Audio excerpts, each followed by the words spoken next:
Hello and welcome to the Contrarians, where we're right and you're wrong. I'm Alex. I'm Julio, and thank you for listening. If you like what you hear, head over to Apple Podcasts to subscribe and leave us a 5-star review. Help promote the algorithm and spread the word. You can also find us on SoundCloud to subscribe and review. And don't forget to visit our main website, wearethecontrarians.com. Follow us on Twitter at Contrarian Prime, and to like us on Facebook, visit facebook.com/Contrarian Prime. And if you have the willpower to keep up with our pretentious ramblings, you can follow us individually at Contrarian Alex for myself and at Ovnio for Julio. That's OVNIO. Now, time for the podcast.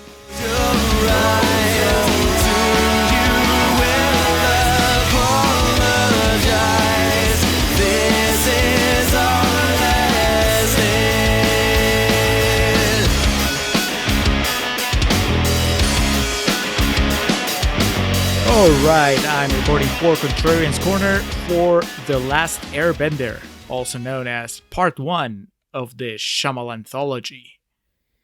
Hello, and welcome back to the Contrarians, where we're right and you're wrong. My name is Alex, joined as always by my co-host and friend Julio. I said welcome back. I usually just start with welcome. Yes, welcome back if you're a returning listener. If you're a first-time listener, welcome.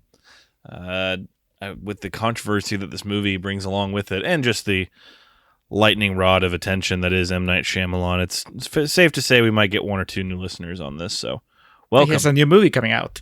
He does? Yeah. It's, you haven't seen the trailer, obviously, because then you would know. It's about some people that are trapped in a beach where they're aging faster than normal. I don't know.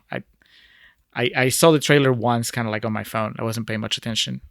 If I do watch it, I want to go back row blind, not knowing anything. Why not? You know, hey, knowing that it's written and directed by M. Night Shyamalan is enough. Yeah, that should basically give you forewarning.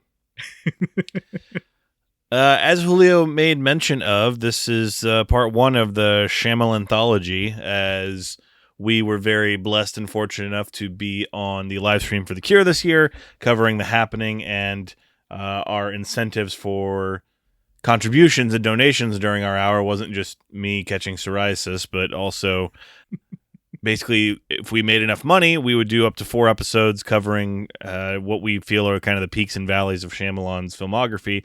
We made all that money and then some. So Julio, we're going to go on a 4-part journey into the mind of a maniac that is M. Night Shyamalan. Yes, this is it's nowhere near as expansive as the Summer of Travolta or the Summer of Winona or even the Haddonfield Nights, but I don't know that we could survive a full summer of Shyamalan. No. So we're kicking it off here with The Last Airbender. So is the name of the anime Avatar? Yes. Okay. But of course, being that this came out in 2010, there was no room for confusion as to who the King Avatar was that year. So known as The Last Airbender. And from there, Julio, why don't you take us through the roadmap of our quick little summer road trip here with M. Night Shyamalan. All right. Well, the Shyamalan anthology is going to be made up of 4 installments. Installment number 1, The Last Airbender. Installment number 2, Signs. So we're going to go with a fresh one. And then we're going to go back to the rotten one for After Earth. The only one that I know of, the only Shyamalan movie that I know of that he directed but didn't write. That might have changed by now, but at the time of its release, I think that was accurate. And then we're going to close with the freshest Shyamalan of them all. The one that started, the one that got the ball rolling. And that's The Sixth Sense. What else? Yeah, I mean, there's really no place to end but the beginning of M. Night Shyamalan. I mean, we could do Stuart Little, but no. I'm kind of bummed he doesn't do more like allusions to that movie or just kind of Easter eggs, like Gina Davis voices like an extra or something like that. It's just too bad. He just hides a little mouse in each of his movies in the background. Yeah, it's like on all the box art of his DVDs, there's like a mouse. You just got to like look really hard for it. I didn't realize the timing of this. As we speak right now is June 30th, and tomorrow will be 11 years since the release of this movie. It was released on July 1st, 2010. So, that's foreboding. that puts extra responsibility on our shoulders.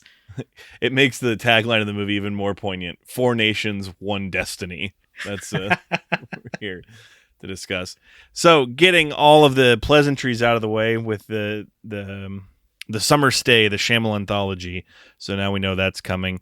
Let's go ahead and just get to what it is that we do here on the Contrarians. If this is your first time listening, thank you so much for tuning in. If you're a returning listener, you know we got love for y'all. Just give us a moment here while we explain what it is we do. Here on the Contrarians, we like to rage against the Rotten Tomatoes machine, find a movie on Rotten Tomatoes that is highly rated, a lot of times known as certified fresh, has that beautiful logo that movie companies are so proud to put on their advertising material and even some DVD box art these days. We'll find one of those movies, usually falls about 85% and above on Rotten Tomatoes, and make a case for maybe why that is not the whole truth. Maybe some of the elements of the movie that were overlooked and not explored, or just basically maybe why the critics got it wrong. And then, of course, on the other side of the coin, we'll find a movie lowly rated, usually about 30% below, one of those nasty green splotches known as rotten, and we'll make a case for the positive merit of that film, find some of the things that were maybe overshadowed and unfairly maligned and overblown. Being that The Last Airbender is at a startling 5% on Rotten Tomatoes, we will be, in the first portion of this podcast, speaking to the positive merit that came from this. Julio, if listeners want to know how we really feel about this adaptation, this live-action adaptation, they just have to hang around to the second half of the podcast. That's correct. The second half of the podcast, aptly titled Real Talk, that's where we tell you how we really feel. And in some cases, we've never even talked to each other about the movie before, so it's a surprise to us how the other one feels, as well as a surprise to the audience. And then in some of the movies, I mean, there's movies that we've done that everybody knows how we feel because we bring them up all the time. But in this case, Alex, you hadn't seen The Last Airbender before, and I saw it once long ago. So it could go either way. Come real talk. Maybe both of us loved it. Maybe all bets are off. We could butt heads. One of us loves it, one of us hates it. I'm curious to see what happens, because we were in agreement after we did The Happening, but The Happening is a very different movie. Yes. It's a different Shyamalan. It is. I was trying to think earlier. I remember this coming out. I feel like it would have been maybe one of like the last midnights that I worked, because I remember not really knowing anything about it. By this point in my life, I had already checked out on Shyamalan, but I remember it would have been one of the last midnights I worked at the Denton Theater before I transferred to Bee Cave to meet you, Julio. But it was, I just remember being like, why are there so many people here? Because there was like 3 or 4 theaters sold out, and I just knew nothing about it. And then, of course, just being downstairs when everyone was coming out, and just the looks of just utter disgust and disdain on the face of the audience was still to this day, I don't really get it. And we'll get into that more in the second portion of this podcast. Now, as mentioned, never seen this movie. Went in blind as a bat. Fucking have no knowledge of Avatar, the anime. The anime is one of those things in my life. It's like country music. It's just never happened to me. I can like tell you maybe about Cowboy Bebop. Like I could, tell you about, I don't know, Waylon Dragon Jennings. Ball? No, I don't know anything about Dragon Ball Z. Like but you know of its existence. I know of its existence, like I know of American Dad's existence. It doesn't mean that I really know anything more about it or care to really get into it. I can just tell you, anime is one of those things that it just never appealed to me like it did to so many others. And I've had really good friends of mine that were just crazy about it, but I've just never got it. So really no expectations at all coming into this, other than this bar was already low because we're talking about an M. Night Shyamalan movie after The Sixth Sense. Watched a copy of it online. Really nothing more to say on it there. It's on Netflix, I believe. It is. And Julio, do you own this? Do you have the 4K restoration of this? I do, but it's still shrink wrapped, because my hope is that a couple of years from now, I'll be able to resell it and make some profit. I'm just waiting for that Shyamalan renaissance.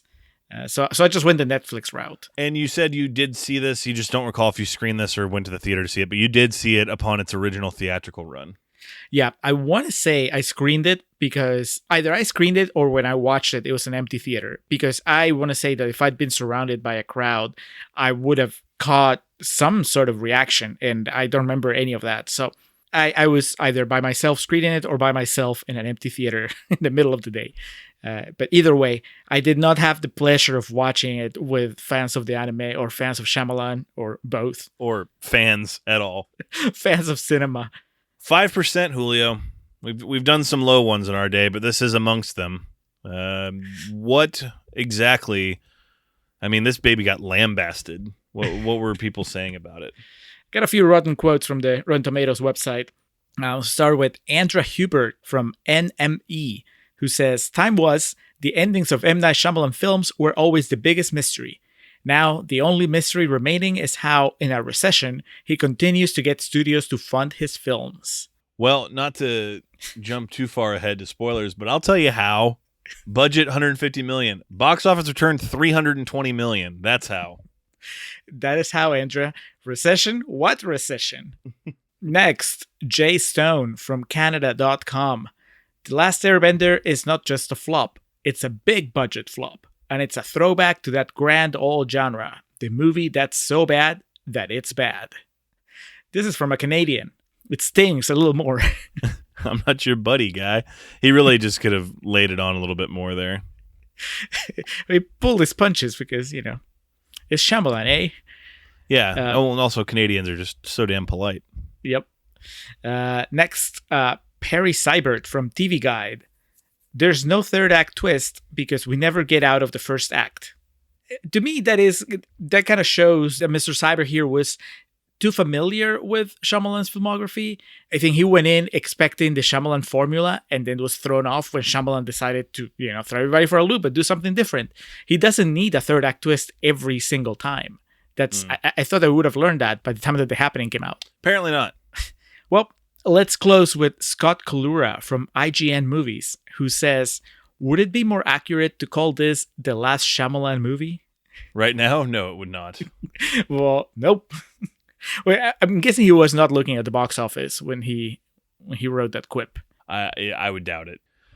Julio, The Last Airbender begins with a custom Paramount signature. I have talked about several times in this podcast history of how much I love that. It's such a little thing that so many people would not notice at all.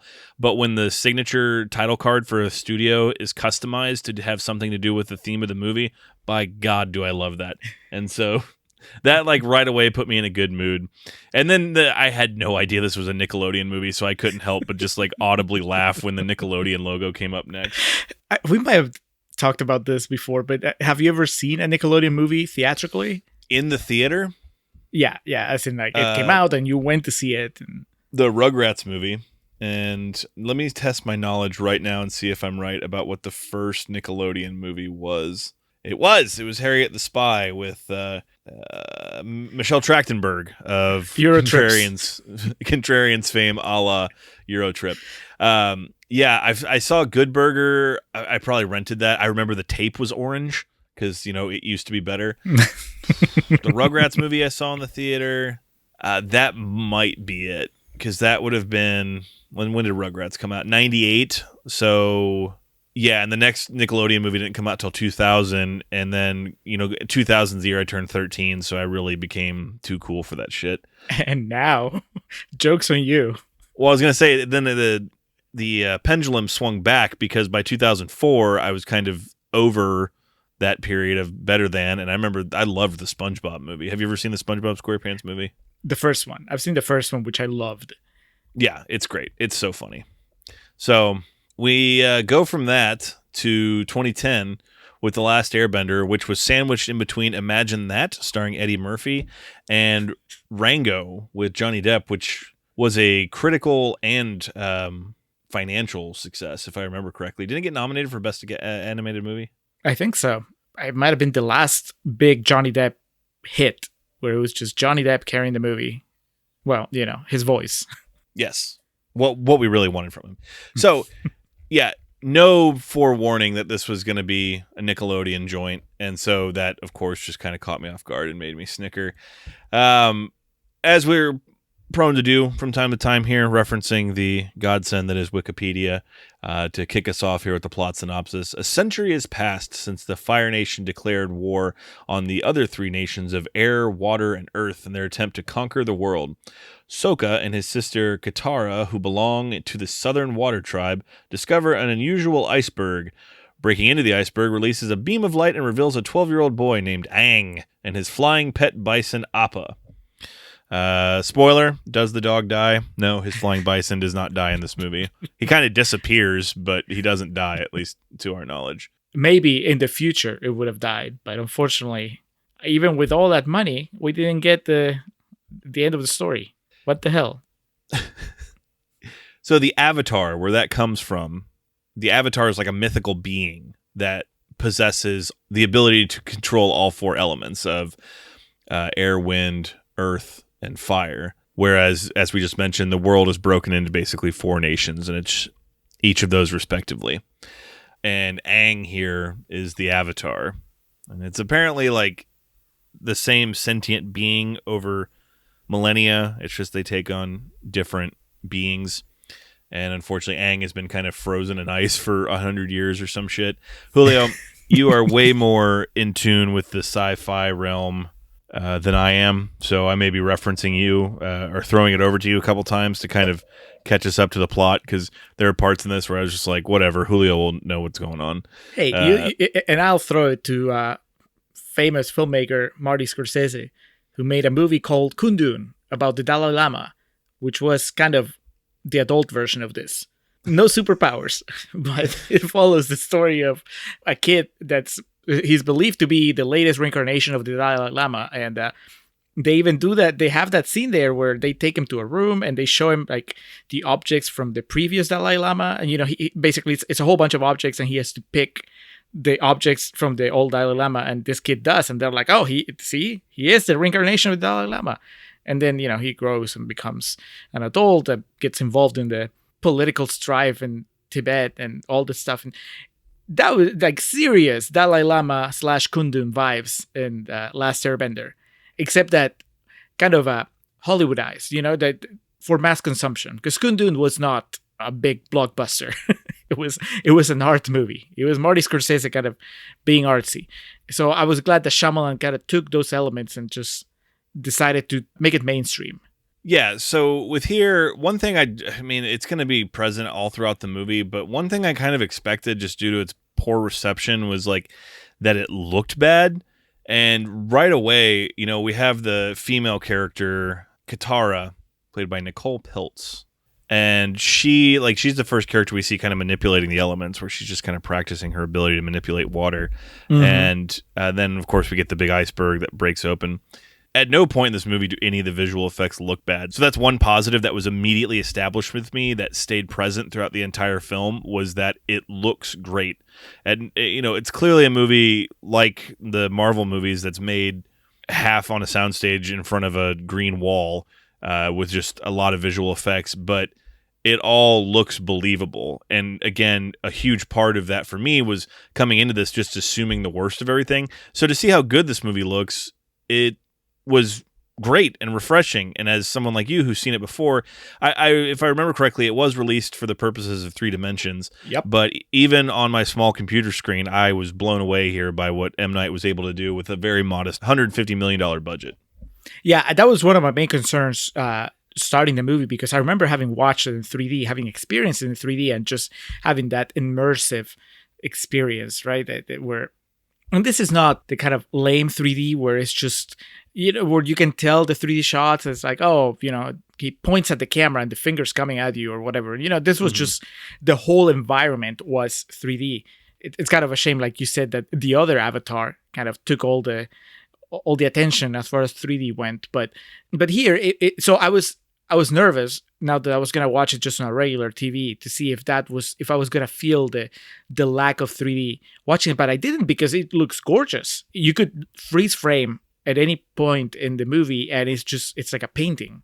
And again, I don't want to keep harping on the fact that we never got to see the rest of, I don't know, Shyamalan's trilogy, quadrilogy, whatever he was gonna do. But this movie takes place mostly, I guess, in Hoth, the ice Yeah. area of the planet. And I really wanted to see the rest of, what else he could have done with exploring this universe, all the other areas where other elements are more prevalent. So, but what we got here was really, it looked gorgeous. So Aang is unleashed, and he is like a kid that he is a kid that doesn't understand the power that he possesses. The gentleman Noah Ringer played Aang, and I'm not overly familiar with any of the other work he had. It looks like his only other film was Cowboys and Aliens, which I have never seen. Unfortunately, I imagine he kind of got the Jake Lloyd treatment from this and kind of bullied out of the industry just because of people's conceptions of how he played it. Not an easy feat. You got to get shaved bald and get a tattoo on your scalp. When you're 12 years old, that can be kind of traumatizing. I wonder if he was a fan of the anime, or if he was like, how you have the two types of actors: the ones that do all the research, and they read the original material or they watch the original TV show or whatever, and then you have the actors that are like, nope, I don't want that stuff to influence my take on the character, so I'm just going to read the script and I'm going to work really hard at not learning anything that has to do with previous incarnations of the character. I wonder how this kid took it. If he was like, and I wish I could remember. I don't know if Daniel Day-Lewis is one way or the other, but that kind of commitment. You're like, oh, I'm playing The Last Airbender. Okay, well, I am canceling my subscription to Nickelodeon and anywhere else where I could even catch a glimpse of that show. And then the industry turned its back on him. Before we get too much time to really know Aang, and more importantly, Appa, Zuko, Prince Zuko shows up.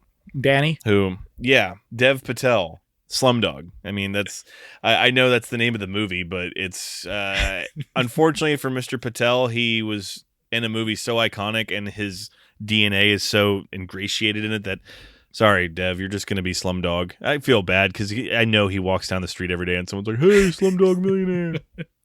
I don't feel bad because he's Dev Patel. And here's the thing, and it's relevant to this movie. At some point, Dev Patel managed to outgrow the Slumdog persona. I mean, I think that people still call him Slumdog, and obviously they still associate that role with him. But he's managed to get to the point where now you call him Dev Patel. You know, like if you say Dev Patel, people know who you're talking about, and that didn't happen overnight. And I think that this movie was part of that process where he was trying really hard to shed the image of Slumdog Millionaire and just prove that he could do so many other things. For example, I'm going to be the bad guy in this new fantasy movie from M. Night Shyamalan, and my face is gonna be half burned, and I'm just gonna be angry, and I'm gonna have fire powers. I mean, it's a whole thing. It's not Slumdog at all. And even if the movie failed in the end with critics, I think that it went a long way towards making people appreciate Dev Patel in a new light. I would certainly hope so, because immediately he's showing a completely different character than what we knew him from in Slumdog Millionaire.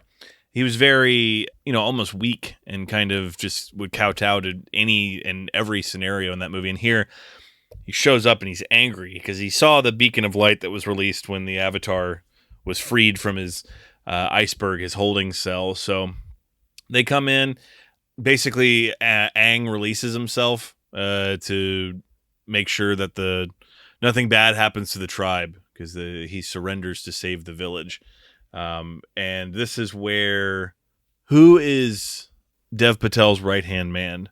His uncle, General Iron, played by Sean Toob. And this is where they figure out that he is the Avatar, because he can control all the elements. It's not even like that big of a discovery. They just put all these elements in front of him and he's able to manipulate them. And then it's like they have to look back and forth at each other a couple times just to make sure. And they're like, my God, he's the last Airbender. It's like, what are the odds? We just followed the light and we found them. Okay, so we've met the water people, which are, the two siblings. What are they called? Sokka and Katara? Yes. Yeah, so their village, they're water people. And now we've met the fire people, which are Dev Patel and his uncle and his army. And I guess Aang is one of the air people. and the Earth people are kind of like in our future. We know that that's coming, but going back to the way the movie looks, the character design, like the production design of it, right? Because they look very, very different. You look at the water people, and they look like people that would live in Alaska, whereas the fire people, they look like they're militarized. They have this sort of like not full body armor, but they look like they mean business. That kind of stuff is, I think that sometimes people underestimate how hard it is to create a fantasy world from scratch. You just have to, this is not set in our reality. You basically have to figure out every little detail of this mythology. And it's kind of a shame that this movie isn't perfect. Yeah, but people kind of focus on all the things that didn't work and didn't give Shyamalan credit for all the things that worked, which there's a lot of them. And production design is one of them. It's like every time that we met one of these new tribes, it was just such a joy to see what else he had done in this world. Absolutely. And another thing I mentioned, we were talking so far about the visual effects, it keeps building until the end, the crescendo. And at no point is there like a scene until the end where you're like, oh my God, that's the greatest thing that's going to be in this movie. It's paced very well as far as the visuals go. But this is kind of the first sampling we get of Aang's ability to bend air as he evades these guards on the way out, and he escapes and ends up back with Sokka and Katara. Now this is where they travel to the Southern Air Temple, where it comes crashing down, and all in a moment of realization for Aang as he realizes he thought he had been gone for like 3 or 4 days, but he's been in that iceberg for 100 years, and the entirety of his people have been eradicated, so much so that they are literally just a skull and bones left in this field of just very brittle bones, because he steps on one and it basically turns into powder. Steps on his neighbor. A lot to ask of Noah Ringer to try to pull this scene off. He gets the iconic no moment. And Shyamalan, he deploys that pretty early in the movie, kind of like letting you know, look, most movies kind of save this for the climax. I don't have time for this. There are bigger things to come, bigger and better things to come. So let's get through the big iconic no, early in the first 20 minutes of the movie. Now, this is also where I got some serious vibes from many of Shyamalan's other inspirations. This is not just about the Last Airbender anime. I'm assuming. I haven't seen the anime, but this had a lot of Luke Skywalker coming back to his aunt and uncle's house and finding out that the stormtroopers have destroyed them. That vibe. And also now we're dealing with Captain America coming out, being thawed from the iceberg and realizing that it's not World War II anymore. It's like a completely different era. The MCU didn't even exist back then, but the comic book stories did. This Shyamalan just basically taking all his pop culture knowledge and just throwing it on the screen, merging it with the anime and with everything else. This is his big fantasy movie, and people kind of rejected it because it wasn't horror. Yeah, I think a lot of people were just thinking like he was throwing shit at the wall and seeing what stuck. But my opinion, especially with the exception of Dev Patel, trying to recreate all this with a fairly, underutilized or more under the radar cast. Mm-hmm. I mean, I don't know. We talk about this all the time. You got to give him credit for what he was at least trying to do here. In some people's eyes, it may not have worked, but he gives this Noah Ringer kid this big Oscar type. He sets him up to succeed here, and it may not have completely worked in everyone's eyes, but I guess it's now as good a time as any to ask what you think about Noah Ringer's chops as an actor, specifically in the role of Aang. I think he has a really tough job because we don't have anything to relate him to. It's like we can't say, oh, he's playing an avatar really well. And I'm talking us as like members of the regular audience, right? And then on the other hand, you have fans of the anime who are trying to see how he plays a cartoon character. So it's not fair on either way, right? We don't know what an avatar looks like. And the people that watch the anime only know what a cartoon animated avatar looks like. So he couldn't win. I think that what he did was give us his version of the avatar of The Last Airbender. And that version is consistent from beginning to end of the movie. I think that if you just let go of your preconceptions because you've watched the animated version, and if you just embrace what he's putting out there because you don't know what else to expect, I think it works. It's meant to be a little alien, and it's meant to be a little weird. That's the whole point. I mean, this is a chosen one story, right? Like he's Neo, he's Luke, he's Jesus Christ. They're supposed to be kind of like the odd ones out, and they have this whole journey about learning to accept themselves and all that stuff. So I think he does well. I mean, you know my opinion with kid actors. I'm like, please don't. But here he's great. He never overdoes like the powers, and he never gets too cute. He never gets too wise beyond his years. He's just, I don't know how else to describe it. He's the Avatar. He's the live action Avatar. Basically overcome with grief by the situation at hand when he figures out all this at once and it's all dawning of him. He enters this not catatonic but meditative state in which we get this like spirit dragon who shows up a couple times throughout the movie. It's a place mentally that Aang goes to that is outside the realms that normies are able to access. So this is just kind of a tease to set that up. So they come across another recluse. It's this little girl who's throwing rocks at members of, I believe it's the Fire Army.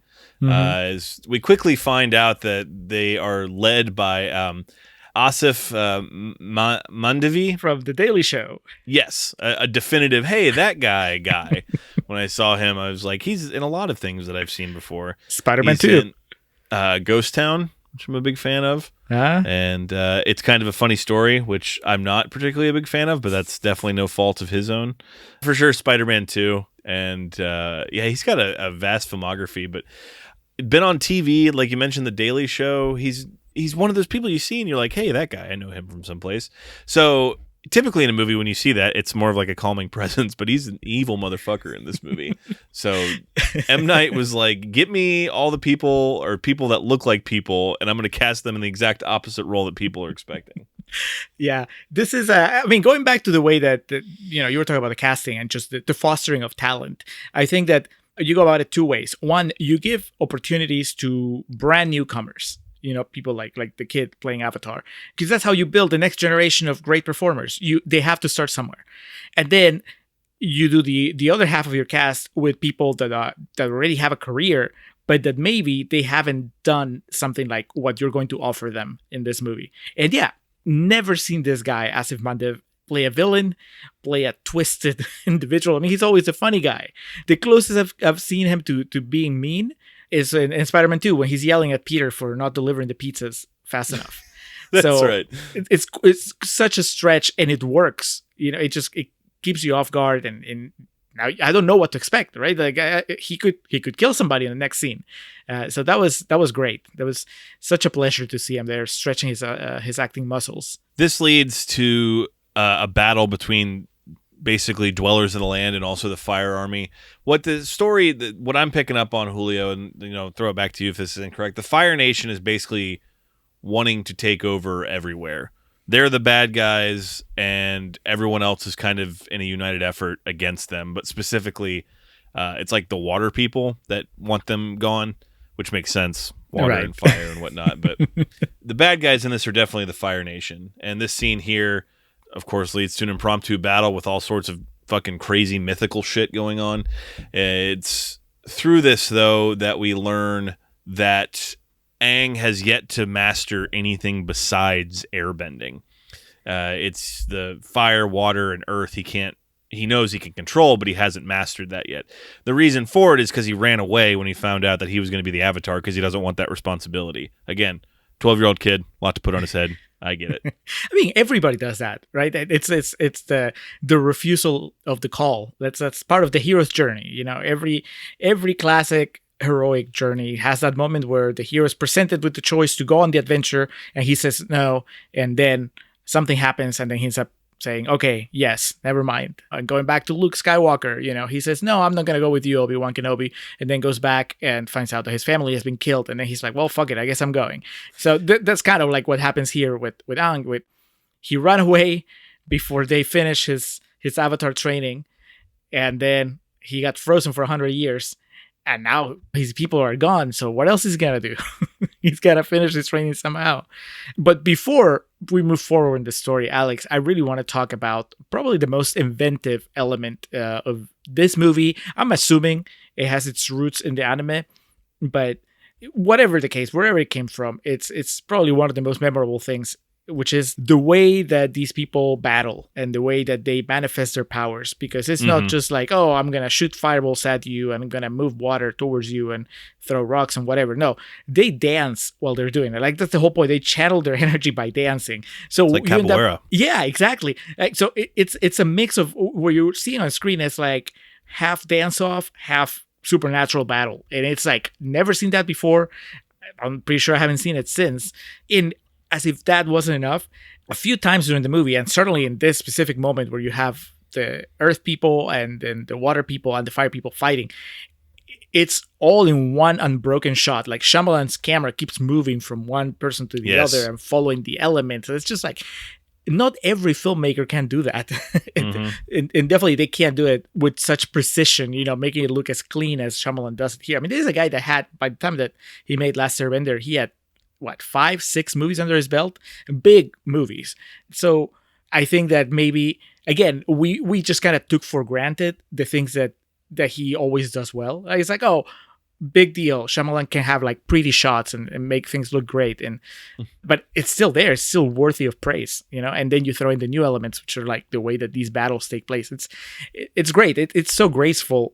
Just seeing these people. Certainly, it's a lot easier on the eyes than all the superhero bullshit that we have to deal with today, where it's just a whole bunch of CGI and no real art to the way that those battles unfold.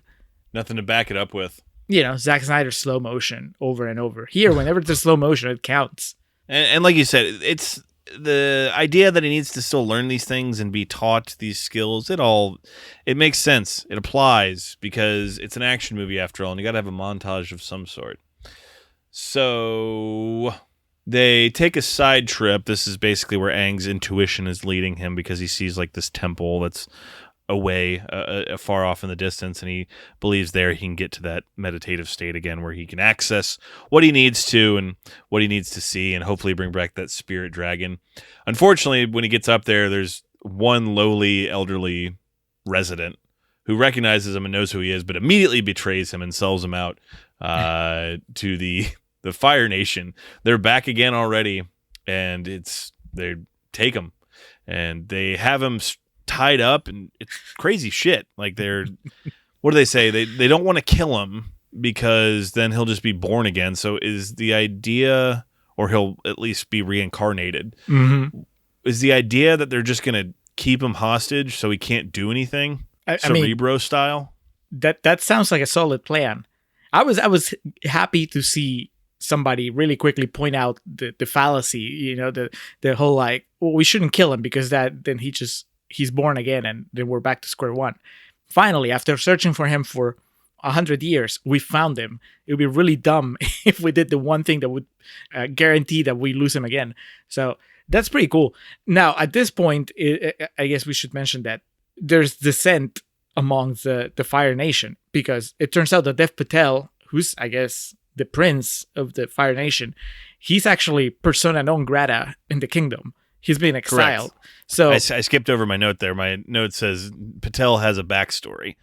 He's a disgraced former member of the army there. You use the word exiled, which is perfect. They just were like, get the fuck out of here. Yeah. He is his father, who's played by Cliff Curtis. Yes. Another that guy. Yeah, another that guy. I couldn't tell you where from. Actually, one of the Walking Dead series. I think he's one of the main characters there. But yeah, it's another that guy. Yeah, his father decided that he was too soft, and he just sent him out after burning his face. And now the only way that he can come back into his father's good graces is to bring him the Avatar. So really, he is in a race with Asif Mandiv, because if Asif Mandiv gets the Avatar and brings him to Cliff Curtis, then that means that Dev Patel is exiled forever. But if Dev Patel gets the Avatar, he gets to be prince again, and then he can tell Asif Mandiv to fuck off because they don't get along. Tell him to cram it. Are they brothers? Or are they just... I don't think so, because they never mentioned that. He has a sister that we don't meet until much, much later. But no, I think that there's just... I think that Asif Mandiv is just a general that's enjoying a little too much the fact that right now he's more powerful than the disgraced prince. Because he has some line in it where he's like, your son or something like that. And I'm just like, wait a minute. Are they brothers? And he's got it. like when a mother tells the father, like, your son. Yeah. My Cliff Curtis, that guy, it would be Sunshine, because I just watched that recently. Yes. That's where I recognized him from. He's there. He's in a shitload of movies. Yes. He's always good. So, well, all this to say that it would be so easy to just have the fire people be this unified front of kind of faceless bad guys. But the fact that now you have conflict within them, that makes it so much more interesting. Because it allows you to have somebody who's a real son of a bitch, like Asif Mandev, and then you have Dev Patel, who's also on the side of the villains, but he has layers, and we can't help but, because he's not as bad as the other guy, we root for him a little bit. Yeah, I mean, Dev Patel, sorry, you're going to root for him no matter what. After if you see Slumdog Millionaire, it's the way the cookie crumbles there. So captured, strung up, and then it leads to this insane battle because like this fucking ninja shows up, known as the Blue Spirit, to help Aang escape. And again, we already talked about like the element battle that came a little bit earlier with the 4 different nations, kind of a little sampling of what they can do. This is more of just people of the Fire Nation dealing with, like I said, a ninja, and then Aang, who is obviously an airbender, and that's the extent of what he's using it for here.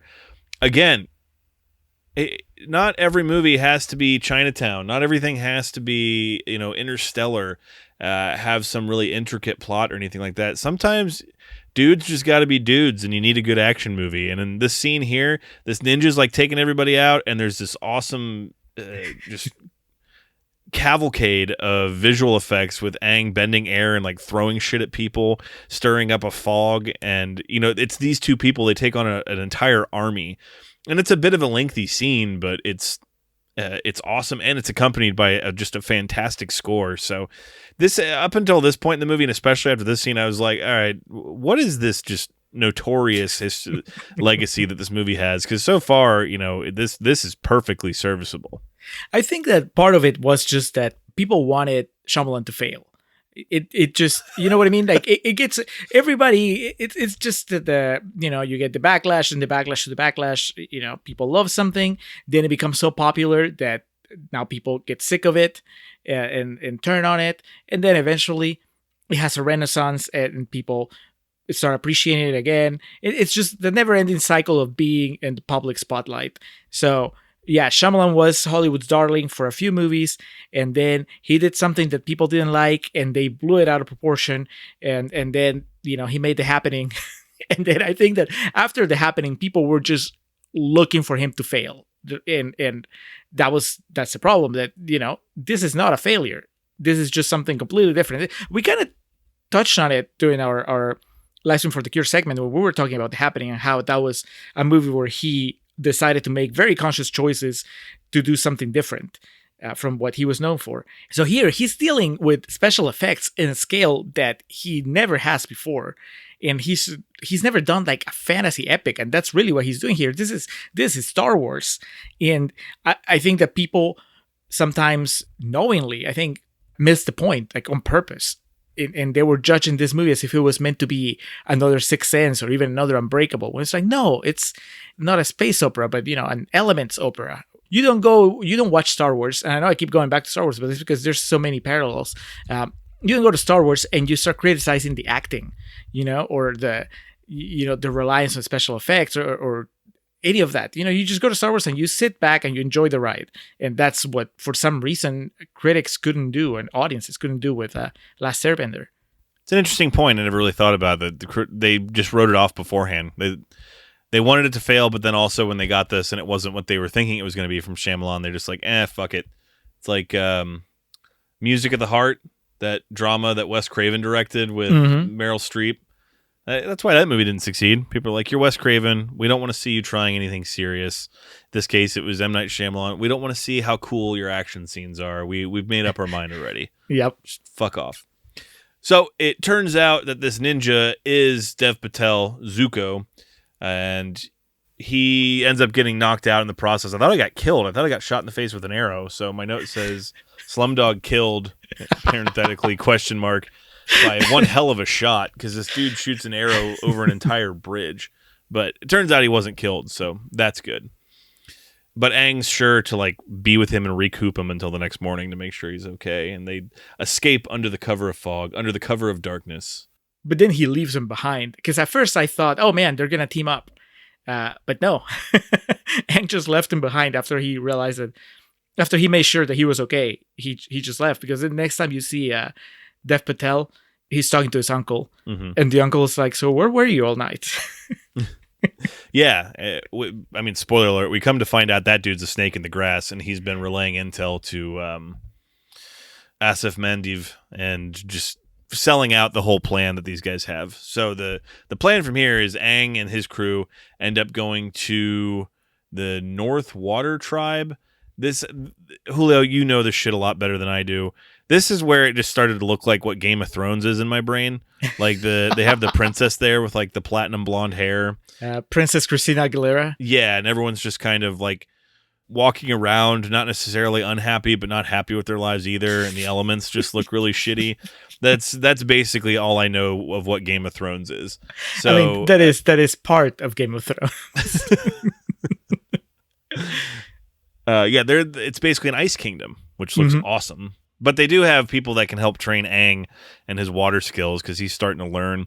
Something that's kind of been teased throughout it is Katara. She's of the water tribe and is she's the last remaining water bender, according to this note here of her tribe. I didn't catch that part. But she's been toying and practicing hers throughout this. She gets in kind of a quick scuffle with Dev Patel, where it's water versus fire.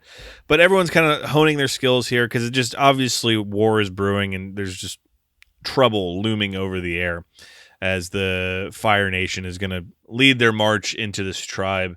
At this point, is there something beyond the Avatar that they're wanting, or is it just they're going to kill everyone they can until they get the Avatar?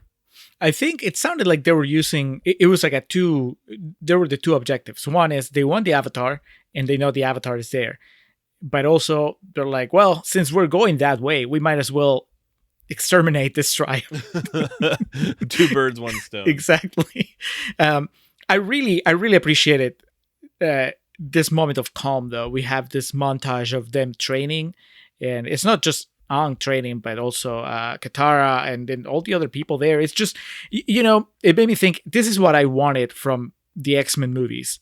The X-Men movies kind of got lost on the set pieces of just action battles, and they never really gave its due to the school itself. That Xavier's school is supposed to be about training people on how to use their powers, and that's a big part of the mythology, but you hardly ever see it in the movies. Like when you see it, it's just a couple minutes, one scene, and there's not really much to it. This movie really, for a solid at least 5 minutes, if not more, it just dedicates itself to showing us how Aang is trying and failing and then getting a little better. And it's just great. It's the kind of thing that it's special because you don't get to see it often in other movies, in similar movies.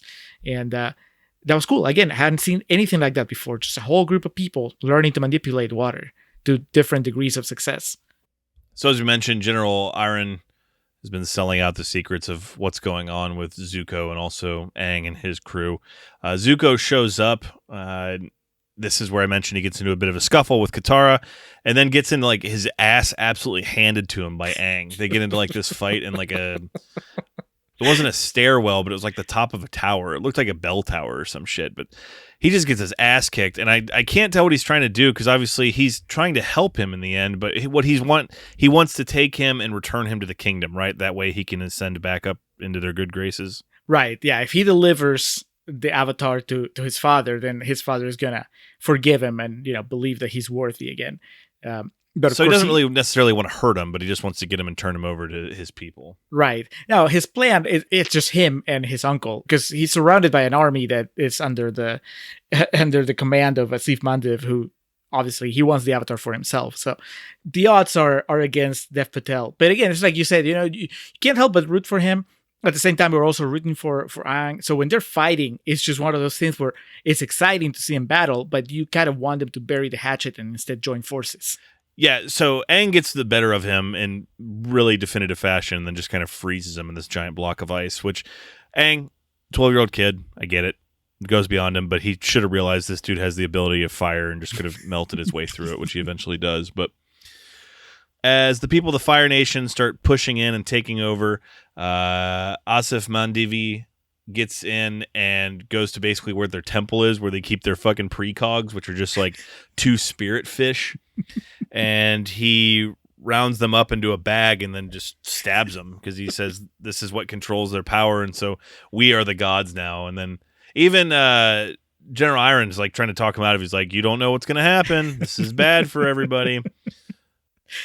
I love that the attention to detail from Shyamalan, how in tune he is with his audience, because when they first arrived and he captures the fish, I'm like, man, that's so easy. Why would such a powerful being like a spirit allow itself to be so vulnerable, right? Because he catches it. Like, it's not even like the fish tries to escape. No, just grabs the fish, puts it in the bag, and then literally like the next line was from Asif Bandiv saying, musing out loud about how weird it is that gods would put themselves as such fragile creatures. And then the general says, oh, that's because it's supposed to be a test, I think, of our limitations or whatever.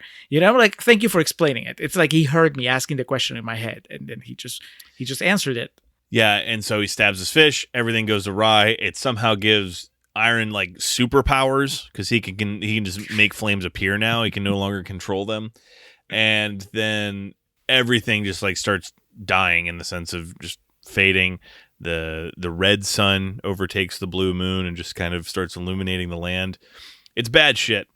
I don't know if it's directly here, but somewhere around this time when things are just going haywire is when Aang is able to reach his meditative state again, where he goes into basically just full-on avatar mode and speaks to the spirit dragon, who just basically tells him, find your soulmate, Homer.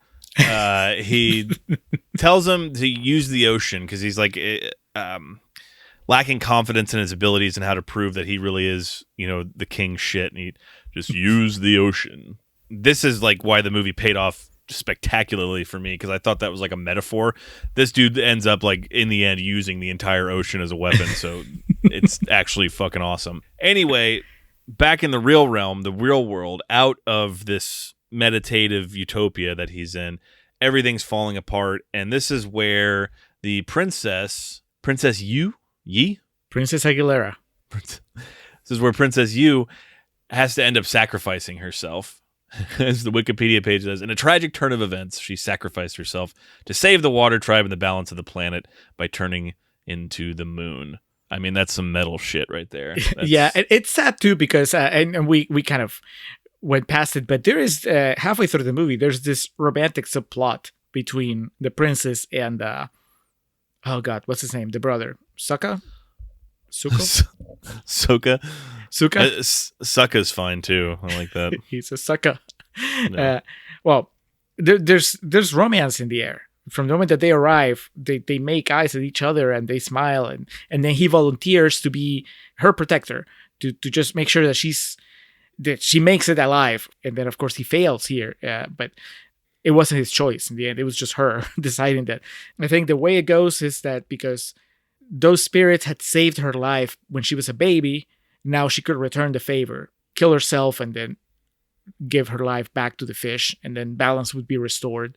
Very poetic.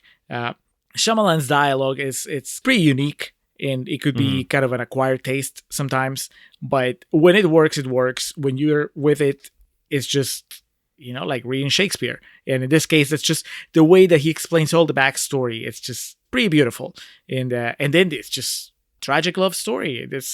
She dies, and this kid, Sokka, he's just crying by her dead body. It's just heartbreaking in the middle of this massive battle that's going on. Yeah, and all of her platinum hair turns to black, unfortunately, as her spirit fades on, but it restores balance to her land and her tribe at that point in time. Asif Mandivi, like this might be one of the most brutal bad guy deaths we have covered in the entire run of the Contrarians. And we've done some killer action movies. But he gets into a standoff with General Iron and also Zuko, Dev Patel, and gets into just that, a standoff with them. And Dev Patel is getting all riled up, and he's, I'm going to kill you type thing. And then Iron just kind of talks him down and says, it's not the way. And he protects him. He shields him as Mandivi like tries to kind of Pearl Harbor him with this big fire attack. And he says, you never have any friends. He says some one-liner to him about how he always keeps his guard down, or he never has any protection or something like that. And then this is when he turns around and sees that there's 4 of these water benders behind him that put him into this massive bubble. Like they just encase him in water, lift him probably 60 feet above the ground, wait till he drowns inside the bubble, and then they dissipate the water to where he just falls and lands face first on the concrete. It is fucking wild. And then Shyamalan turns to the audience. Are you not entertained? I'm trying to think of something on par with that we've done with, like, was it one of the Jurassic Parks where the bad guy gets eaten up by the dinosaurs? And I'm trying to think of even something we've done, like the bad guy recently gets killed. Recently, when Jason was in the sewers and he got hit with all that toxic waste. And that's like child's play compared to this. Admiral Zhao, he got it bad. But it seemed warranted because he had just killed that fish a few minutes before, and he was like trying to take over the world. And they warned him. They told him, don't do it. Yeah. A shocking end, as I did not expect to see anything that brutal in this movie. So, fair play to M. Night. He was like, fuck it, we got 5 minutes left. I'm going all in. So, of course, the battle rages on, and this is where Aang pretty much ascends to his full potential. He finds the spot where he stakes out, he starts doing his water dance, and he pulls up the entire front of the ocean. And he's just got it hovering over the tribe, the whole area. It's just he's holding up the ocean, basically telling the fire tribe, if y'all don't fuck off or surrender right now, this is all coming down on you. And it's built with like a big crescendo of the score and everything to like, he's doing it. He's figured out, he's reaching the peak and the full potential of his powers. So they surrender. Therefore, the water tribe here wins the battle. And I guess Aang is their god now. Well, that's, we finally come to the end of this particular leg of the journey. He accepts his awesomeness. Really, that's what his arc is in the movie. We could all see how awesome he was, and we all knew that the world would be better if he was the Avatar, and he embraced that. But of course, that he told us in his backstory, he ran away from the responsibility, and then he was frozen for 100 years. And now here at the end of the movie, he finally embraces the responsibility, because after he saves them, everybody is bowing down to him. They bend the knee. And then Katara tells him, hey, in case you don't get the point, they want you to be the Avatar. And then he does like a little dance. He does something that signifies that he agrees, I guess, that he's taking it. And then we just get thrown to the credits with not even a, to be continued or a Aang there's will come definitely back. Aang will return in the Last Airbender Civil War. But we get some girl, I guess, is the daughter of the Fire Lord, and she's gonna prevent this little kid from learning how to learn earth and fire.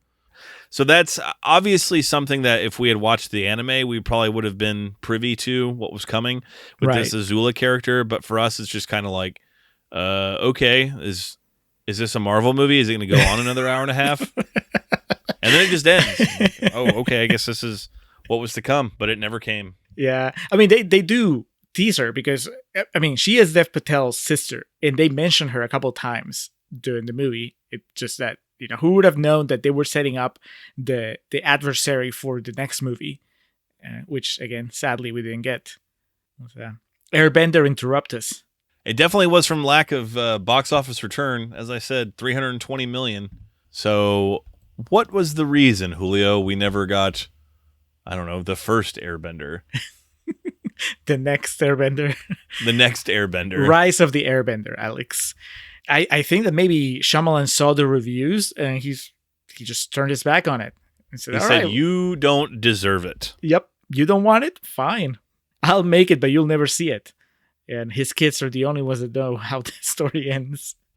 Julio, my final note in my notepad was, it's not good, but it's better than The Happening. And I think that's fair grounds to carry us over into real talk. Let's go to real talk. The Avatar is dead. If he was here, he would protect us. My name is Ang. And I'm the Avatar. I ran away, but I'm back now. It's time for you to stop doing this!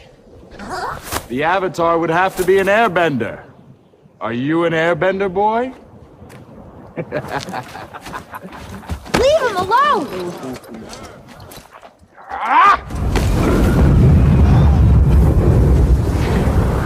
How is he doing that? I don't want to hurt anyone. All airbenders should be dead. Kill him! Firebenders! Let's take that! Okay. Everybody can help us now! All right, and we are back. But before we go into real talk, first we're going to do PP, our patron pitch.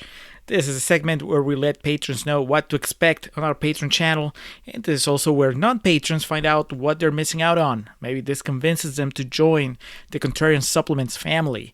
This time around, well, we're starting this Shyamalan anthology in July. July is Dan Brennick month as far as patrons are concerned. That means that Dan has picked our patron exclusive episode, and that's going to be on the movie Ad Astra, the fairly recent Brad Pitt space adventure. Very excited because it finally given me an excuse to watch this movie. Awesome. I was about to ask you, Alex, if you had seen it before. Mm-mm. Okay, well, patrons, you get to hear Alex and my reactions to that movie sometime this month. Also, Dan has picked our bonus episode for July for the official feed, and that's going to be on Extinction, which is a movie I know very little about other than it stars Michael Pena. How about you, Alex? I have never even heard of that movie. Fantastic. We're going back row blind into that one. It's also fairly recent. Yeah. I know that's one of those Netflix releases, I think. Oh, hell yeah. Lizzie Kaplan. It's on. Yes. So you have that in your future, as well as the deleted clips that didn't make it into the episodes that we're releasing, and also our pre-recording notes. And then, of course, After Hours. The segment where we tell you about other things that we watched, or that we played, or that we've read. Alex, what are you bringing to Contrarians After Hours this time? Man, it's been a while since we recorded an After Hours, so I'm trying to remember if I've played any video games or anything new since then. I mean, I'm sure I have. You're like maybe 5% through your Pandora box? If that. Julio, I am bringing to the table, I wanted to talk about a movie called Cats Don't Dance, but I think we're going to save that for a bonus episode because I think it merits some interesting discussion. Is it the sequel to Be My Cat?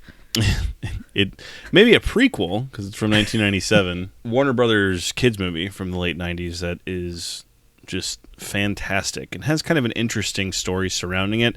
The movie itself wouldn't really play into what we do because I think it's like at 74%. Even the plot would be kind of difficult to do. So I think we'll save that for a bonus episode in the future. So for my topic of discussion on this edition of After Hours, we're going to be talking about the 2009 Last House on the Left. Is it? Yeah, 2009. Oh. The remake with Jesse Pinkman. Yeah, recent rabbit hole led me to this movie as I had no idea what the fuckery that is the cast of that movie. Anyone who knows me or even longtime listeners of the podcast know I abhor the original Last House on the Left. I think it's one of the most overrated and just not worthy of the praise it gets films ever. That's basically your qualifier. That's what I'm leading with going into this discussion. But we'll be talking about the 2009 Last House on the Left and my thoughts on that. Julio, what about yourself? Well, speaking of overrated, Alex, anybody who follows me on Twitter, my personal account, and I know you saw this because you made a couple comments, probably saw my live tweet of my long-time coming rewatch of Gladiator. I have a lot to say, and I will say it in the After Hours segment. I also rewatched, just basically back-to-back, Starship Troopers, and I live tweeted that one as well. I don't do live tweets That's not my thing. It was a dual commitment that I made with a friend. Actually, we brought her up recently. We read Mel Killingsworth, her opinion on Getting Square. So all sorts of tie-ins to Contrarians lore here. But yeah, I'm going to talk a little bit about Gladiator, make you mad, hear what you have to say about it, and then a little bit more about Starship Troopers. All this in the Contrarians After Hours segment. More Starship Troopers. Just can't get away. There's the common ground between the two as well. Spencer Treat Clark, who plays Justin in Last House on the Left, and who played Lucius in the kid? Gladiator? Yeah, the little kid. Huh. He's again also the connections. The net. He's also the little kid in Last House on the Left. He's just like 10 years older. And he's also a little kid in Starship Troopers. Man, he's fuck you. Bugger. You had me for a second. I was like rethinking. I was like, wait, is that kid in Starship Troopers? But yes, for less than the price of a Big Mac, you can have just uncut and unrestricted access to We the Contrarians. And if you're a vegetarian, shit, I don't know. Less than a small fry. Small salad. Man, fast food places even sell salads anymore. I think Chick-fil-A stopped, and if Chick-fil-A stopped, then everybody stopped. That was the last holdout in the game.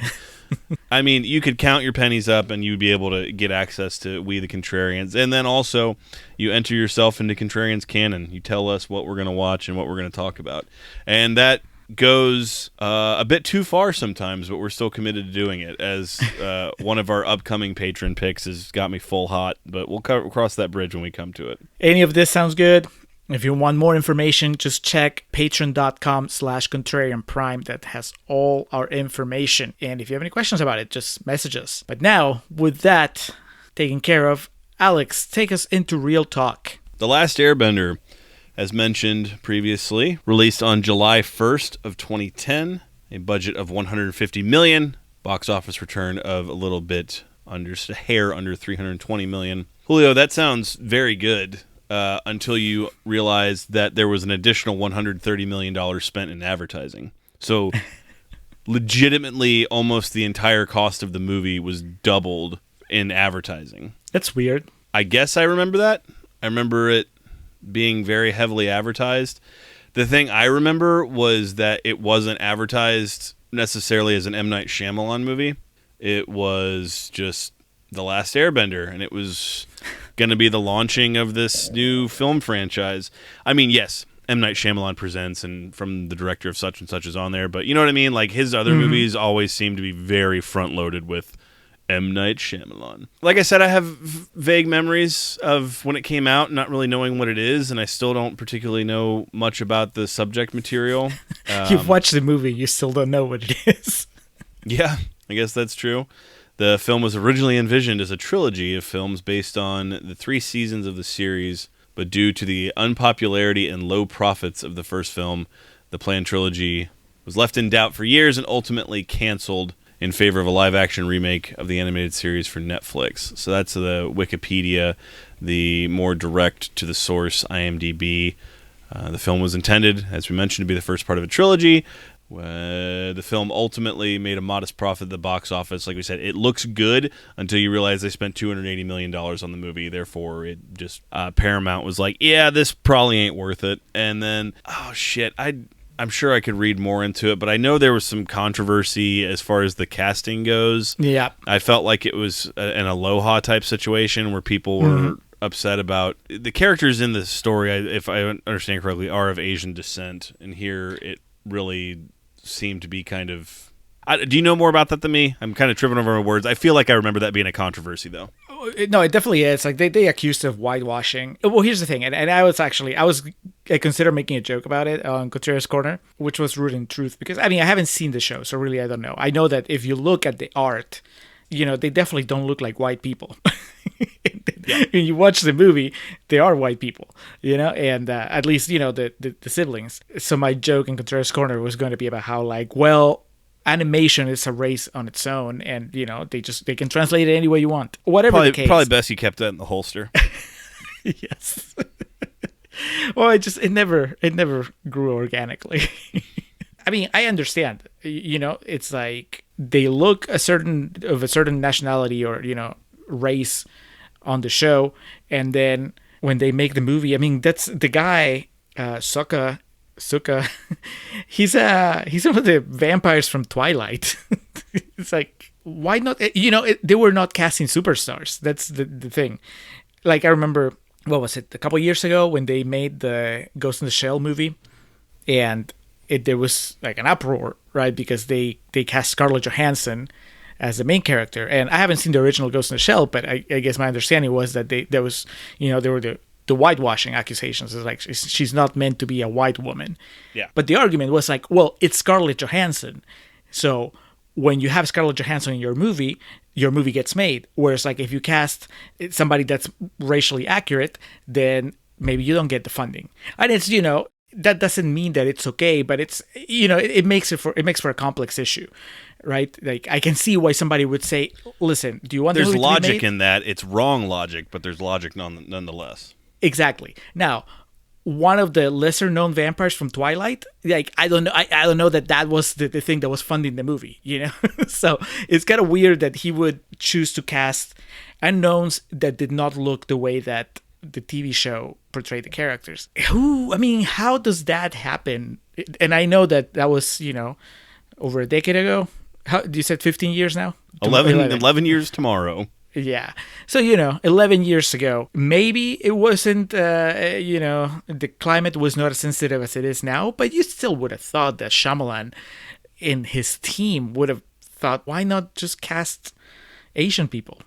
I don't know. The point of that, to that point of this whole casting controversy, which most of it is unraveling in front of my eyes right now. I just remember hearing about it when it came out, but there's no star in this movie. This movie was built on M. Night Shyamalan, and it's the live adaptation of The Last Airbender. So exactly to your point, there's no reason they had to take such liberties with the casting. That just makes absolutely no sense. If like fucking Brad Pitt or Leonardo DiCaprio wanted to play Aang, yeah, then you say, okay, let's figure out what we can do here to get around these hurdles. But maybe we make him the second to last Airbender. It's just like tomorrow if Idris Elba or someone's like, for the purpose of this analogy, yeah, if Idris Elba's like, I want to be Pee Wee Herman in a movie, you figure out how to make him Pee Wee Herman. For the purposes of this, none of these people are at the level of an Elba, Pitt, or DiCaprio. So yeah, to your point, that it makes even less sense, and I'm starting now in real time to understand where the frustration mounted from. You want to hear something very just like distressing and upsetting? On the set of his movie Slumdog Millionaire, whenever Dev Patel had some free time on the set, he would watch an episode of the cartoon series to prepare for his role as Zuko. In theory, and the idea of him doing that in 2008, prepping, that is not distressing or, just deflating. But the idea that, go back, it's been years. It was in our inceptual days, but I think I talked about Slumdog Millionaire, that it is everything people say about it, and it's as easy to make fun of as the day is long, but God, that's a great movie. It's just, the ending, everything about it is just like perfect. It ain't a Best Picture winner. It shouldn't have won all the shit it won that year, but it's just a great movie. And it's a good crowd pleaser. Exactly. That's exactly right. But to think like the emotional highs he had to go to and emotional lows and like the frame of mind he had to be in some of the parts of that movie to like be sharing his brain space and preparing for what would become this. I'm sure in hindsight he's just like, yeah, I shouldn't have put so much effort into that, because he's been, I think he's gone on public record as far as saying he did not care for the movie and the way it turned out. Julio, we've talked about this so many times before, and what I want to get into here to lead us off is, when does it become not salvageable? But before we do that, being that this movie is 5% on Rotten Tomatoes, that does mean there are those real life contrarians and people that like it. And like I said, I didn't like it, but I'm probably going to say some things that people are going to construe as me liking it. So let's get like the really crazy hyperbolic shit out of the way first to kind of set the table. Yeah, the people that want you to think that they liked it. They went and put a red tomato on their tomato meter score. Kevin N. LaForest from the Montreal Film Journal says, Shyamalan has taken what could have been a big, flashy, generic Hollywood production and made it wholly his own. I mean, can't argue with that. Yeah, that's, in theory, that's correct. Scott Bowles from USA Today he hasn't mastered the craft yet, but M. Night Shyamalan may be onto something with this action movie thing. How many fucking chances how many years does he get? That's so condescending, too. He's made, 10 movies? For real. And then let's close with Felix Vasquez Jr. from Cinema Crazed, who says, is it a masterpiece? Oh, God, no. But I'm intrigued to see where the next film goes. Whether Felix is still waiting, or if he finally broke down and decided to watch the anime. Julio, I think the best place to start with this, because we may have people listening to this that are devotees of the anime, and I feel it's appropriate, especially in my case, to set the groundwork in saying, I don't know shit about anime, and I know even less about The Last Airbender. Coming into this movie, like I said when we started Contrarians Corner, I just was expecting a bad M. Night Shyamalan movie. The good news is it wasn't an M. Night Shyamalan movie. It was just like a very generic action movie. So I want to say that, and the things that my understanding people get upset about come from a strong, the fan base that's educated about it. And like I said, talking about that casting shit and reading about it, yeah, I understand getting upset about that. That's perfectly justified, but I didn't have any of that baggage coming into it, so all I could do was just kind of judge the hour and 40 minutes that was in front of me. I am on the same side of it. Like I said, I wouldn't say that I'm even familiar with the show. I mean, like I said, my wife has watched all of it, and actually it was funny because I was watching the last 40 minutes maybe of the movie.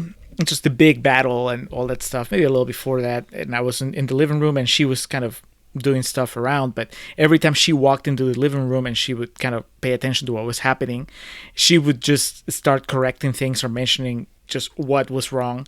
It was like fact checking Trump when he's talking. It was like, nope, wrong, lie, no. Apparently they don't even say the name of the avatar correctly, because I guess the movie says Aang, but it's supposed to be Ong, or I don't know. But I was just like, all right, I get it. It's not accurate. So I guess where the argument about the faithfulness to the source material begins and ends for me is, yes, I believe you. It doesn't, just based on the very few bits of animation that I've seen, and also the tone of the show from what I've gathered, because like I said, my wife sometimes would be watching it and I kind of walk by. The show seems a lot more lighthearted, just a lot more whimsical, and this had nothing of that. Yeah, it seemed like, just based on the modicum of little things that I read, it sounded like the show was way more rooted in like you said, almost comedy and like a lighthearted appeal, where that's virtually non-existent in this. Yeah, so just from that, I mean, I am more than willing to just take anything that a fan of the show tells me at face value and be like, yeah, I believe you, because this doesn't, just with what little I know, it really doesn't look like a good adaptation. But that said, I'm like you. Like when I watch it, I'm just judging it on its own as a movie, not even as a Shyamalan movie, because I guess I am past the point where I have an expectation when I go to see an M. Night Shyamalan movie. Yeah. I think that I kind of lost that probably around the time of The Happening, probably, like the first time that I watched it, not our recent rewatch. So watching it as just sort of this fantasy epic, it's not good. It's really boring. And I am curious, because you've said it twice now, that it's better than The Happening. And I am not sure I agree. So walk me through that judgment call on your end. The quickest and shortest answer is the visual effects in this are good enough for me, and I was not expecting that. So it was just like, cool. At least like me watching this, there's things that kind of justify me hanging around, which is like, oh, these guys are controlling water. And Asif Mandivi got killed in an insanely brutal way for what is conceivably a family movie. Yeah, it's not relevant necessarily to this, but I want to go back to something just a minute ago. When does taking creative liberties with your source material become too much. You know, like you said, characters' names being pronounced wrong, characters' just overall presence and like their motivations and just what you've come to expect from a book or a cartoon or, you know, the subject material. When does that go too far for you? Because, you know, the quickest thing I could point to is like X-Men, the original, when they gave Jubilee's story to Rogue.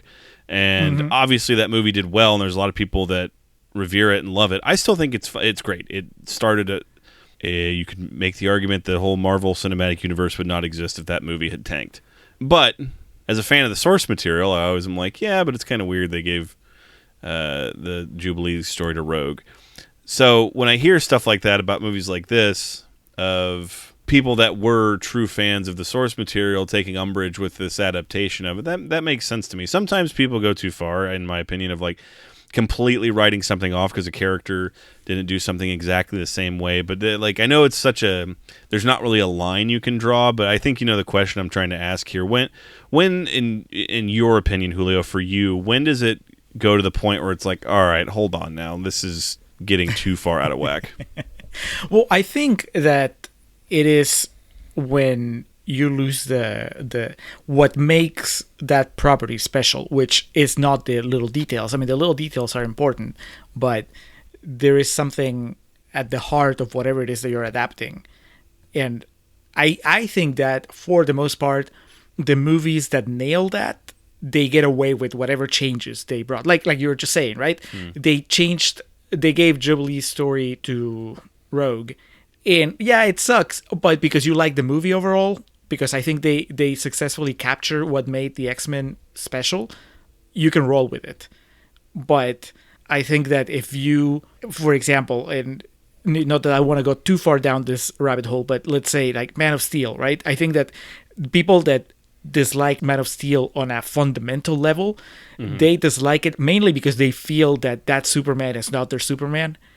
And that is a lot harder to recover from. So if you're watching a movie and, you know, well, that's not my Superman, those are not my X-Men, then you start picking it apart, because once that fails, then you can also point out that, well, they changed this and they changed that and they changed that. So it seems like that's the case here. The majority of the fan base, if not the resounding overall, were offended because it didn't feel like what their Last Airbender was. That's basically my takeaway from what we've read and talked about so far.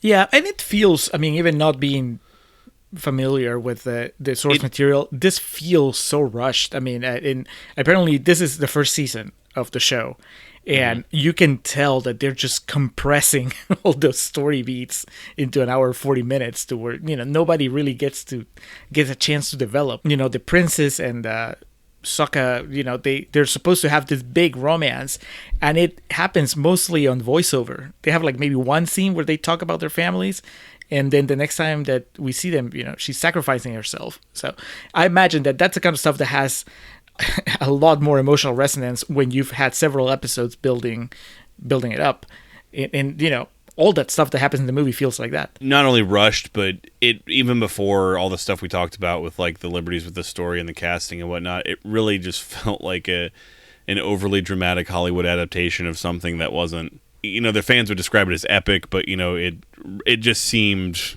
way too much. Like a lot of the way the scenes were presented and just the constant sense of urgency that's there. But again, you know, it seems it was a movie that was an hour and 40 minutes long, and they tried to cram in almost like 2 movies worth of plot into it. And it suffers. The acting is not good. Dev Patel is a talented kid. And I think he tries to do what he can. It's just such odd casting. And then the little kid, Jake Lloyd. The little boy Noah Ringer that plays Aang. Again, I hate to be mean to kids. Obviously, he's 22 now, so hopefully the world's been easy on him. But that's the thing, man. God, that makes me feel bad. I was about to say how bad he was in this, but just thinking about how bad this movie did, like critically and everything, and he probably got made fun of where we went to school about it. So it's like I don't want to. I'm sure that fucking sucked. So I feel bad saying that he's not good, but he's just not. Yeah, but he was a kid, so it wasn't his fault. It was Shyamalan's fault because he directed this shit. Like, you know, True. He decided how he was shooting it, and he decided how to direct his performance. And I mean, it's not the first time we've made this argument. In the end, it's on the director's shoulders what makes it to that cut. And this is what he ended up with. This is what he decided to go with. I feel less guilty talking about the two actors that play the siblings, because I looked them up on IMDb and they've gone on to have careers. I mean, they're not superstars, but obviously it's not like Last Airbender was the end of their Hollywood experiment. I mean, they survived and they went on to be on other things. My sister, I was just going to say real quick, my sister walked past the screen when I was watching this, and she thought Aang was played by Miranda Cosgrove. Thought like Aang? Yeah. Like she walked by and it was like Katara. paused. No. Aang. It's like, did they cast Miranda Cosgrove and like shave her head bald for this? I was like, no. She's like, it looks like her. I was like, okay. I mean, I did not expect that comparison. Did you say the Sokka, he was in Twilight? Yeah, he's Jasper, which I only know that because, like I said, I looked up his filmography. What a baller, dude. The other movie that came out the same day as The Last Airbender was Eclipse. So he was just like rolling in the dough that weekend. I hope you enjoyed it. Burned out quick like a bottle rocket. Yeah, and then the actress that plays Katara, I mean, I just did a quick look through the filmography, and I know she's been in Bates Motel, apparently, and just recently, and a bunch of things. So, I don't feel bad saying, hey, they were not ready. I mean, and again, it's partly Shyamalan, because it's just wooden performances. And I was thinking, I actually made a note. I made a real talk note when I was, watching the movie, which was just thinking of Star Wars again. I mean, I spent the entire episode talking about comparing it to Star Wars, but in the sense that the performances in Star Wars, they're very specific to that kind of genre, like the space adventure, and they're not wooden, but they're big, and it feels like the performances in this movie are just like 1 degree removed from that to where it doesn't work. If they were having as much fun as Mark Hamill, Harrison Ford, Carrie Fisher seem to be having on screen in Star Wars in the original trilogy, I think that this movie would be so much easier to watch. It would be just much lighter, but instead, it's like you were saying, it takes itself so seriously, and that's reflected in the performances. The poor girl that plays Katara, I mean, she looks like she's on the verge of tears almost every scene, and every line that she delivers is just so heavy. Yeah. And then the guy that plays her brother, I mean, he's always like, and I don't know if he was maybe trying to imitate the cartoon, like his character in the show, but he looks kind of like cartoonish, like his eyes are always like wide open, and he looks like he's ready to explode. And I don't know, it doesn't work. And again, that was Shyamalan saying, okay, that's good, keep that up. we're gonna do this through the entire movie. They're like the main problem, like the older actors, I think they're a little better, like they fare a little better because I guess they have more experience. So the guy that plays the uncle, I think he's fine. And then Cliff Curtis, it's okay. Their dialogue is terrible, but at least you can tell that with them you can tell they're good actors with bad dialogue. With the younger cast, you're like, oh, they're not good. They might be good in the future, but right now they're not good. And on top of that, they have bad dialogue. Leads me into my next talking point. Julio, I made the joke about when something becomes unsalvageable. We know by this point, and we would have known by this point, but we know definitively by now, M. Night Shyamalan thinks what he's making is good. And that's fine. But the question becomes, when do you think the players involved with this kind of give up hope? Like, you're talking about like the people that were in production. Actors, production people, everybody. When do they abandon ship, or do they think they hold on until the last minute? I would imagine. You think Dev Patel went to the premiere this optimistic is what I'm asking. Yes, because I would imagine because even after the happening, I imagine that they just had trust on Shyamalan. Like there's so many moving parts when you're making a movie, and I'm speaking just from my limited experience with what when I've dabbled in the field, and then extrapolating that to like 10,000 times more complicated productions, what it would take to make The Last Airbender. And I imagine that you're, especially considering the special effects and all the stuff, you can be like, you're Dev Patel, and you're like, all right, well, I'm doing the best I can. And I got to trust that the person that's putting all this together has a picture in their mind, and they're seeing it come together, and they're like, okay, this is good. We're in good shape. So I would imagine that they didn't find out what the movie was like until they watched it put together. Just started like sinking into their seats little by little. Like, oh man, This is not good. Like the Disaster Artist, they have that scene. Is it Zac Efron, I think, that realizes that he's in a bad movie? Yeah. Yes. Speaking of which, Zac Efron auditioned for the part of Suka, and M. Night Shyamalan offered him the role. But he had to turn it down due to scheduling conflicts. Life intervened. God took the wheel. Scheduling conflicts, a.k.a. he read the script. So that worked out for the better. Honestly, I thought I'd have more to say about this, but I really don't. It's not good. But like I said, there are movies that I could talk about that I have a lot of. I took a lot into it. I'm trying to think of fucking Wolverine, the X-Men Origins or X3 for God's sakes. So there are like movies like this that come from a property that I am very, very attached to. And so I can absolutely understand the heartbreak, and then that turns to just contempt and anger that you have at a filmmaker for taking something you love and kind of just killing it in front of your eyes. I get that. But it's nothing I have with this. So for me, it was just it took me a while to get through this, honestly. I think I paused it maybe 3 or 4 times and took a break because it's not paced well, and the acting's bad. Like I said, the visuals are good. The score is very good. So there are things I can be complimentary about, but it is not a good movie. That being said, I am much more likely to watch this again than I am The Happening. That's the one that keeps coming up over and over again. So it makes sense because we just did it too, but... and it will come up again as we continue down the path of Shyamalan, The Happening, and I'm sure The Last Airbender will come back up. So you disagree, though. You're going to go watch Marky Mark figure out the plants again. Yes, because it's easier to make fun of it. With Last Airbender, I couldn't even muster like the energy to laugh at it. That's a good point. With Last Airbender, I felt bad. I felt bad for the people that were in it. I feel bad for the actors. I didn't feel bad for Shyamalan, but I did feel bad somewhat for the fans of the show, but mostly the people that were on screen, because I wouldn't accuse them of not trying. With The Happening, I don't feel bad for Mark Wahlberg or for Zooey Deschanel or anybody there, because they were grown-ass adults. You feel bad for John Leguizamo?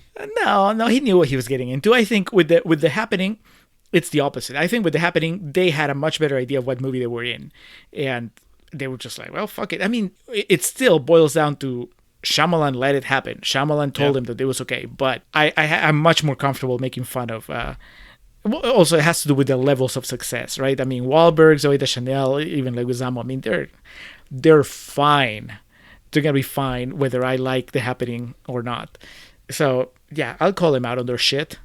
They're terrible in that movie, and I'll laugh. I'll point and laugh at them, but I don't feel the urge, like, comfortable doing it with Last Airbender. With Last Airbender, it's just a drag, and it's just so slow. And the one thing that they have in common, beyond the fact that their movies I don't think are good, it's just that they also make me question Shyamalan's instincts as a filmmaker, which is absolutely crazy, because as we will see in the Shyamalan anthology, I mean, he's made some really good movies. And when you watch something like, and granted, I haven't rewatched them yet, so maybe I'll change my mind. But from what I remember, watching The Sixth Sense, watching Signs, watching Unbreakable, this is a guy that knows how to make a movie and knows how to make a really good movie.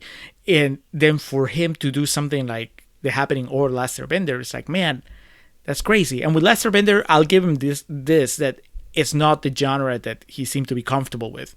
So you watch this and you're like, he doesn't know how to shoot an action sequence in a fantasy movie. In Contrarians Corner, we kind of like gave props to that initial big battle that's all one, uninterrupted shot. That's, the fire people are fighting the water people and the earth people, but it's just so, it's not exciting. There's a moment where the camera goes to a group of like 5 or 6 earth benders, and they do this really complicated dance. And then this rock floats almost in slow motion towards the fire people. And it's like, what is this? This is not a well-paced battle. I think they're both as bad. That's a great point for such a movie that is just encased in or engulfed, in action, nothing seems exciting. Nope. It's just all like, okay, that happened. But you brought a perspective to that I did not think about at all. I was just thinking about like me watching the movie by myself, what I'd be more likely to do. And the clear answer is I don't want to watch either of them ever again. But Right. The Happening, you're right, is a lot easier to make fun of, and there's things you can laugh at. Whereas this, it's that bad that it dips below funny. I'm starting to realize now, as we discuss this, why it's so lowly rated. Watching it by myself earlier today, I was like, all right, it's bad. It's not that bad, but it's really bad. It's like that guy said, that genre of movies that are so bad, they're bad. Yeah, at first I was like, what is he talking about? Now it's making all the sense in the world to me. I think I think it's as bad as The Happening. It's just that it's harder to watch. No one wins in that discussion when you got to compare something to The Happening. So, in the year of 2011, it did win the Golden Raspberry for Worst Picture. I would refute that, as one of the nominees was Sex and the City 2. And that movie, I hated. The Last Airbender, it's just bad. But wait, craft-wise, are you saying that Sex and the City 2 is... There you go. It makes less sense? That's the point I'm making. Talk about a subject material I'm passionate about and films that were made from them that I just detest. That is Sex and the City. So there you go. I can relate to that. If someone came to me and told me all this shit that I think about Sex and the City 2 about The Last Airbender, I'll be like, I get that, man. They betrayed all of Samantha's morals and, made Charlotte just a punchline. And Carrie ends up with Big, even though it makes no fucking sense. So with it. I get it. But then if somebody told you, hey man, I haven't watched a single episode of the show, and I watched it and it was an okay movie, I'd be like, get out. No, I would have the exact same reaction that whoever is a fan of The Last Airbender is listening to me saying it was okay. They're probably just seething because it's a discussion where I don't necessarily know what I'm talking about. I know what I've seen, and that's the hour and 40-minute movie M. Night Shyamalan made. With Sex and the City, if someone's like, I like Sex and the City, I've only seen the second movie, I would be like, there's a decade's worth of shit that predate that. Okay, but there is that is, I think, maybe one final bit of conversation worth exploring, which is yes, you have an obligation and I'm gonna play devil's advocate because I do agree with you, but I think that as a filmmaker that's adapting a property to the big screen, you have an obligation to the people that already love that property, but you also have an obligation to expand in that audience. Right, absolutely. And so I think that's the trick. You have to figure out a way to make a Last Airbender movie that pleases the people that love the show, but at the same time is welcoming to the people that are coming into this fresh, that know nothing. And if you take that to Sex and the City, I guess it's the same thing. You want to make a movie that it's going to be great for the people that watch the 5 seasons of the show, but also a movie that maybe also kind of stands on its own for the people that are new. Yeah. And so what I'm saying is I haven't seen the show. I screened Sex and the City, and my reaction was kind of similar to Last Airbender in the sense that I have no dog in this fight. I'm like, all right. This movie happened. I just took what was happening. I laughed. Most of the time when I think they wanted me to laugh, but I had no emotional reaction. I didn't care if they ended up together or not. Carrie and Big, and Charlotte shattered pants, I think, halfway through the movie, and I was like, all right. I mean, I guess that's what the character's like. To be perfectly honest, Carrie and Big end up together at the end of the show, which was way more heartbreaking than them in the movie. God, I hate the ending of that show so much, Julio. I hate it. I hate it so much. So, to put a positive bow on this, who has done that the best, and why was it Sam Raimi with Spider-Man? Well, but it's also, I think maybe there's the character of Spider-Man, the mythos of Spider-Man, they're more accessible. There's far more universality with Spider-Man than there is with Ong Last or Onk Airbender. or whatever he's... Yeah, I wasn't kidding, man. I made some snide comments about it in the first portion. I just wanted more about what's the bison's name? Furry? Said Appa. Appa, not Papa. Yeah, give me more of that dude. He looks fluffy and very cuddly and fun. It's hard. I'm not going to act like it's not hard to do that, to take intellectual property with years and years of backstory and a very passionate fan base and then just make a good feature-length motion picture from it. It's hard to do, but it is doable. It takes the right kind of mind to craft it, and you have someone like M. Night Shyamalan taking something. When M. Night Shyamalan is a guy so set in his own ways and making movies the way he wants to and only that way, and never like leaning or like allowing any type of wiggle room, that of course this was just a recipe for disaster. Yet on top of that, it's an anime property.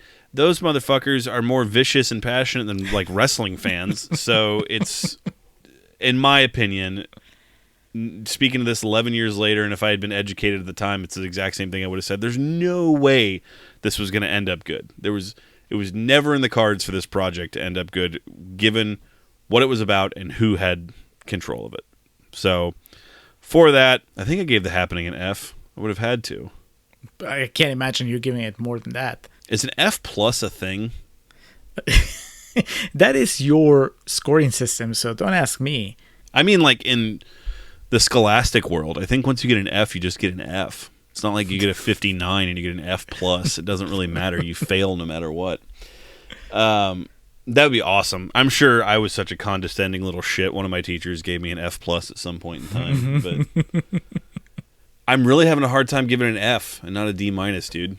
The score and the visual effects are really, really good. I'm going to say D minus, but with the asterisk that I have absolutely zero desire to ever rewatch this again. But I was very impressed with the visual effects and the score, so D minus for The Last Airbender. Julio, is this in the half-star club, or is it getting a full one? No. Like, you have to be really, really, I think, just offensive for me to give you half a star. You have to have Hulk Hogan as the lead in it? Yes. And have a whole gag about Dookie. So I gave The Happening 1 star. So, it didn't make the half-star club, and that feels right. And it feels right for Last Airbender too. Just 1 star. It's really bad. I don't ever want to watch it again. I feel bad for the people involved. And it's even like, part of me wants to give it half a star for, just grading it on the Shyamalan curve. I don't know. I mean, he seems like a nice guy. I don't know if you've ever seen his Twitter or like his interviews. He comes across as having like a true enthusiasm for storytelling and, which makes it even crazier that he could have such blind spots. Like, I don't need him to, get on YouTube and record an apology video for Last Airbender. Maybe he should, because it seems like the people that really care about that movie, he really upset them. But I don't know. I guess we can say that he acknowledged his limitations because he hasn't dabbled in that kind of genre, that kind of movie since then, and maybe that was him saying, yeah, that's not my forte and I should stay away from trying to do that kind of stuff. At the same time, it's just like, man, you could do so much better. I don't know, to me it's just crazy that he couldn't tell how badly this was going. But you never know. I mean, maybe he knew, and all he was doing was trying to keep the ship afloat so everybody would get paid at least. At this point, though, I can't believe that he thinks they're bad, his movies. I am like, I can't. If this was the follow-up to The Sixth Sense, maybe I would be like, okay, he just made a stinker and just it kind of fell apart. He felt overwhelmed. But, this was 10 years after The Sixth Sense and all the things he made. I have to believe he thought it was good. Well, I don't know. I mean, I think that he definitely went in expecting to make a good movie, but it's so different from everything he'd done before that if you told me that halfway through production, he realized he was way in over his head, and it was just a matter of like, okay, let's just get something done so we can have something to show, but this is not good. I would believe you. But I don't know. I mean, you've seen Lady in the Water, right? I watched that like once in college. He plays like Jesus in it, right? Yes. But there's this book I read a while ago. I might have brought it up on the show before, but I know for sure I bring it up whenever somebody talks about Shyamalan and Lady in the Water, because it's a book about the making of Lady in the Water. This journalist had full access to the production and, talked to Shyamalan. He was there the entire time. And the way that he depicts Shyamalan, he he seemed 100% convinced that he was making a great movie. The biggest, I guess, hiccup was that he wrote the movie for Bryce Dallas Howard, but when Bryce Dallas Howard showed up to shoot, she was a superstar. She was a nobody when The Village, when he cast in The Village, she was an unknown. But then after The Village, she was a big deal. And so when she came to shoot Lady in the Water, suddenly she was like an actress, and she had like quirks, and she had opinions, and I don't know, so that seemed to complicate things. But so the book ends with the movie done, but it doesn't really talk about what happened after the movie was released and how it didn't really set the world on fire, because it was supposed to be his comeback after The Village.